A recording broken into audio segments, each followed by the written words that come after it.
Hoje a gente vai falar um pouco sobre a arte pós-renascimento, que foi a arte barroca e a arte do rococó. Primeiro a gente vai falar um pouco sobre a arte barroca. A arte barroca surgiu em um contexto histórico onde aconteceu o Concílio de Trento, de 1545 a 1563, que trouxe grandes reformas no catolicismo, em resposta à reforma protestante de Martim Lutero.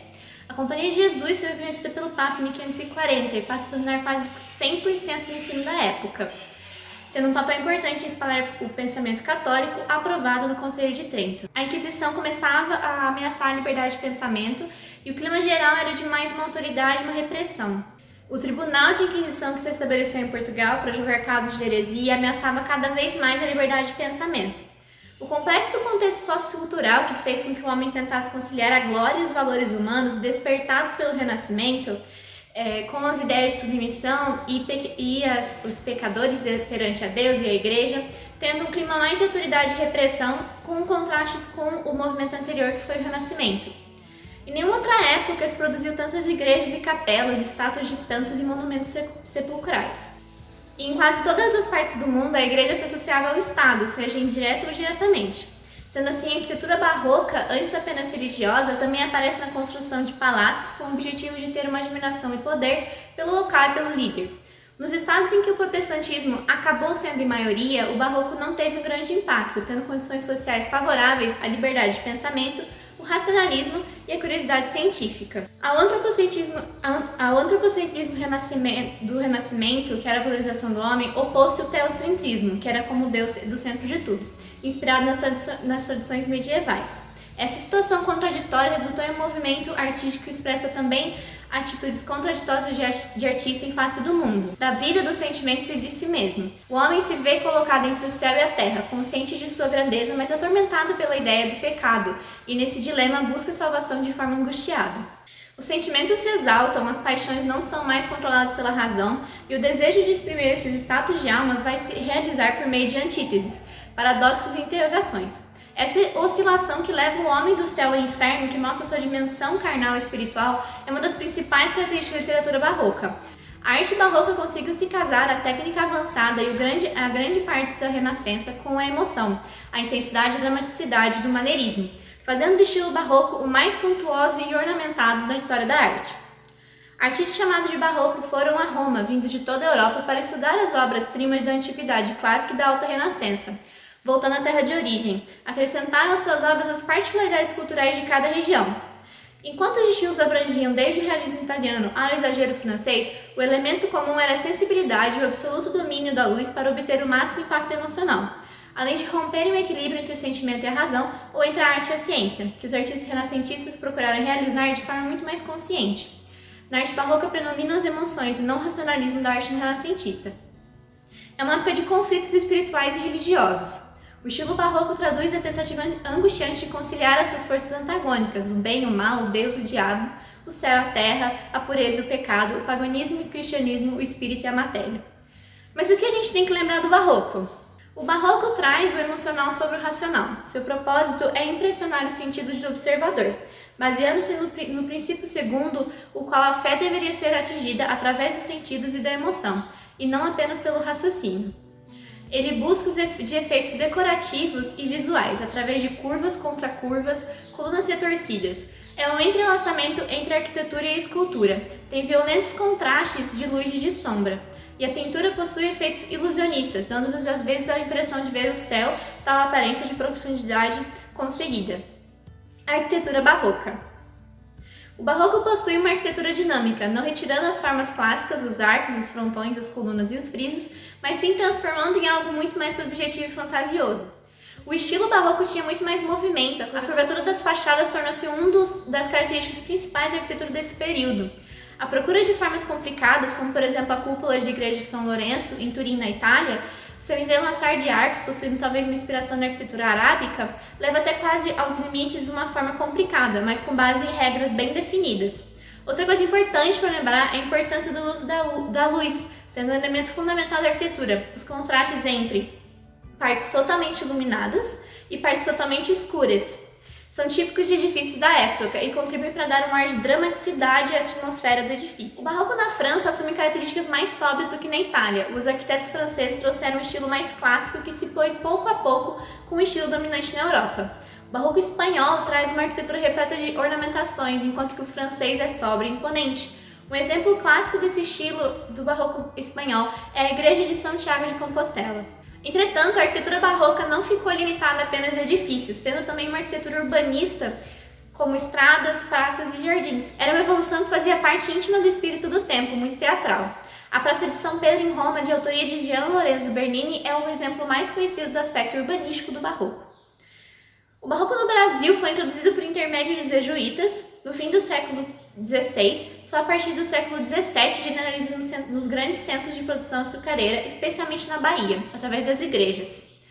O barroco mineiro. Com o desenvolvimento da extração de metais preciosos em Minas Gerais no decorrer do século XVIII, a arte barroca ganhou forte influência nas cidades que nasciam em decorrência da extração do ouro. Logo eram erguidas edificações grandiosas.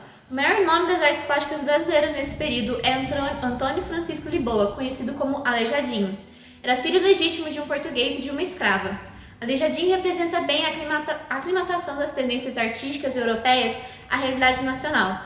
Ele era arquiteto, entalhador e escultor. Foi responsável pela construção e ornamentação de importantes templos em cidades mineiras, como Ouro Preto, São João del Rei e Congonhas do Campo.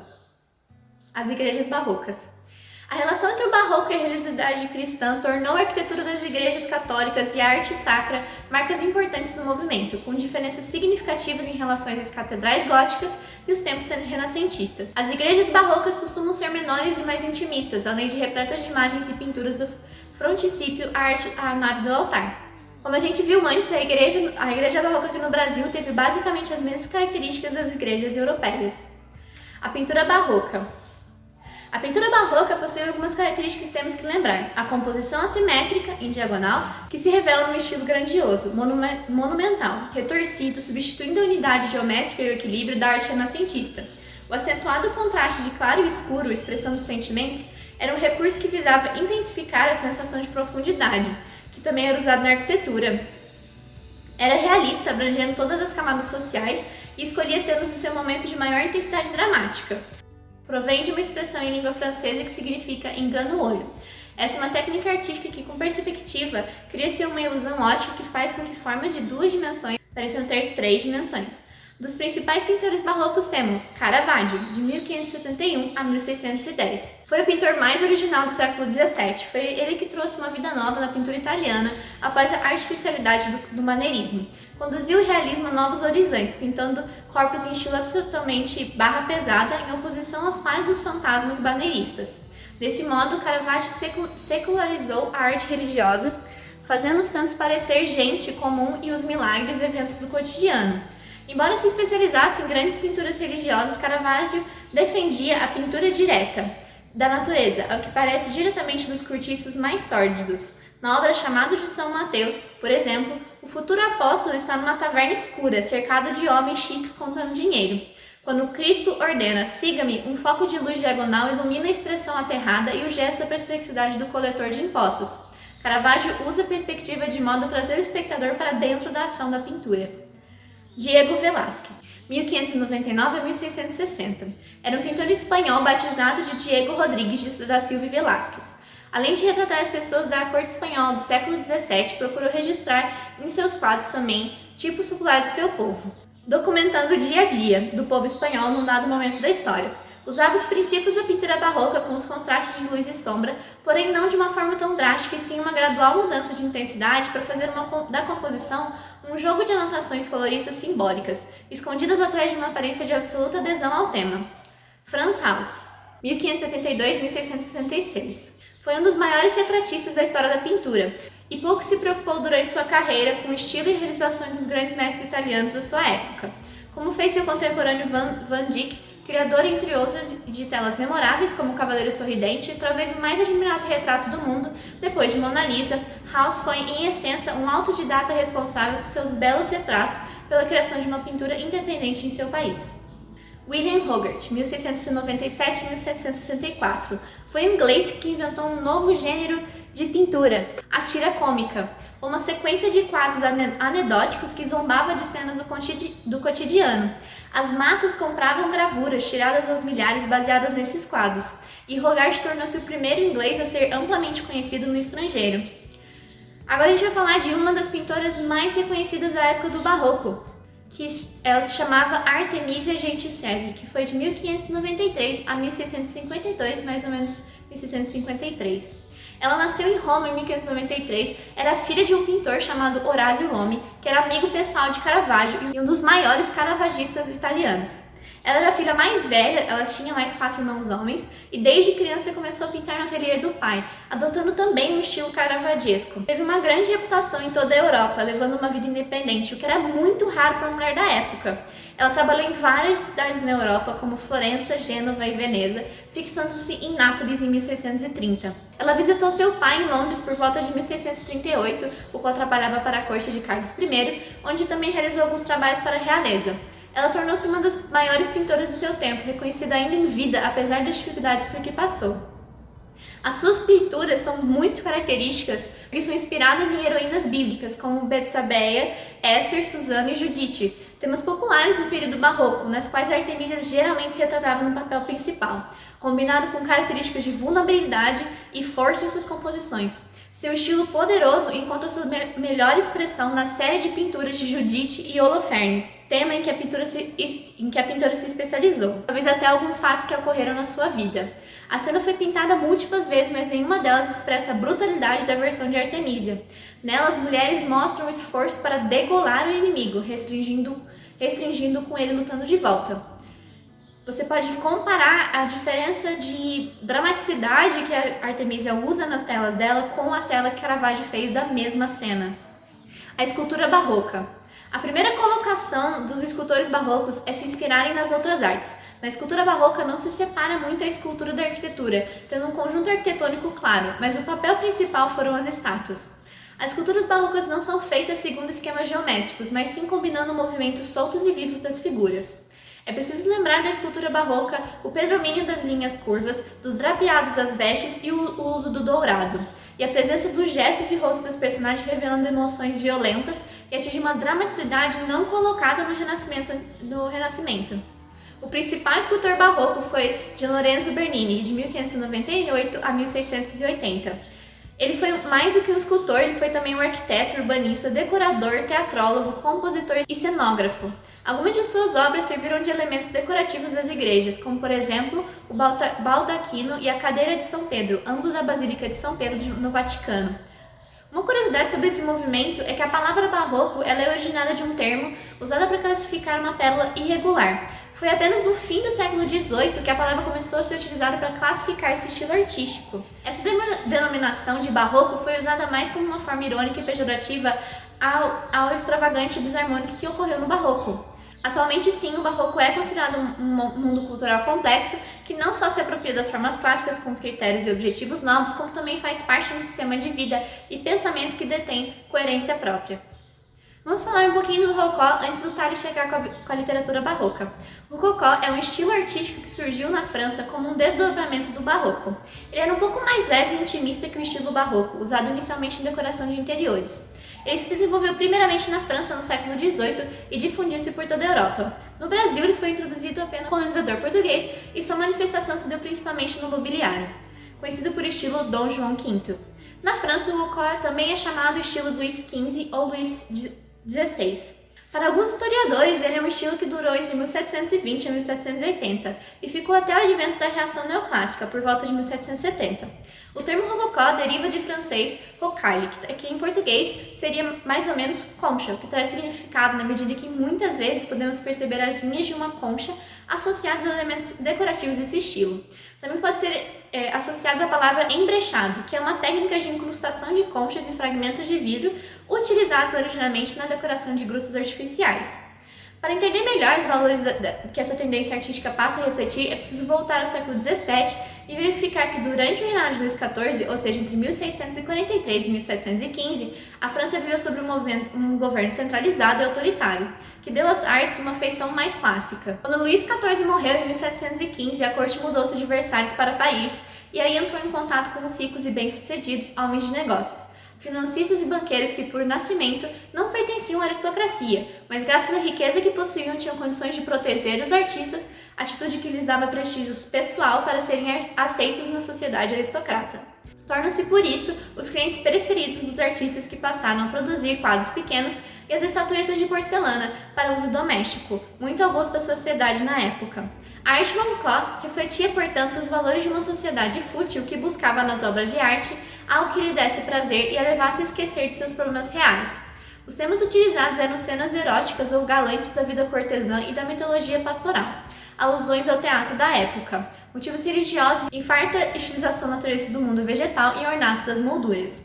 Na orivesaria, no mobiliário, nas pinturas ou na decoração dos interiores dos hotéis parisienses da aristocracia, encontram-se elementos que caracterizam o rococó. As linhas curvas delicadas e fluidas, as cores suaves, o caráter lúdico e mundano dos retratos e das festas galantes, em que os pintores representaram os costumes e as atitudes de uma sociedade em busca da felicidade, da alegria, do viver e dos prazeres sensuais. Além disso, possui uma leveza, um caráter intimista, a elegância, uma alegria, uma frivolidade e uma exuberância. A busca de uma cultura perfeita da alegria de um viver tranquilo, ele começou a pintar com suas próprias visões de uma vida divorciada de todas as privações e trivialidades, uma vida fictícia de alegres piqueniques em parques de sonho onde nunca chove, de saraus musicais onde todas as damas são belas e todos os namorados graciosos.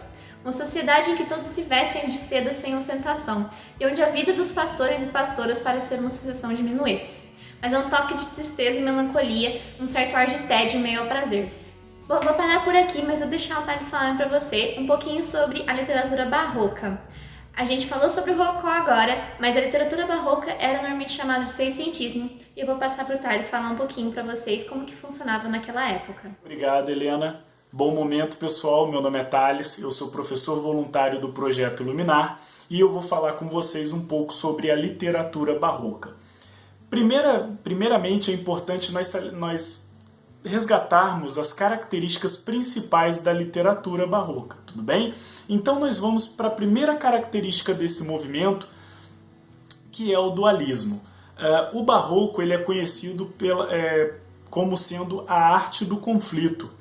O que significa dizer isso? É importante nós entendermos também o período histórico em que o barroco aconteceu. Era um período de contra-reforma, com a Igreja Católica querendo reaver o poder que possuía durante a Idade Média, e é um período que vem logo depois do Renascimento cultural. Então são valores dentro de uma sociedade altamente conflitantes. Você tem os valores do Renascimento cultural, que vem, né, com a valorização do ser humano e da razão, sendo conflitados com os valores da Contra-Reforma, que são valores, é um resgate de valores medievais. Então, o ser humano dessa época era um indivíduo enfrentando vários conflitos existenciais, do que acreditar, do que seguir, pois ele era sempre, vamos dizer assim, bombardeado por diversas perspectivas e de lados opostos, e ele estava sempre nesse conflito. E aí, por isso, o barroco ele é conhecido por sua dualidade e também conhecido como a arte do conflito. A segunda característica importante do barroco é a fugacidade.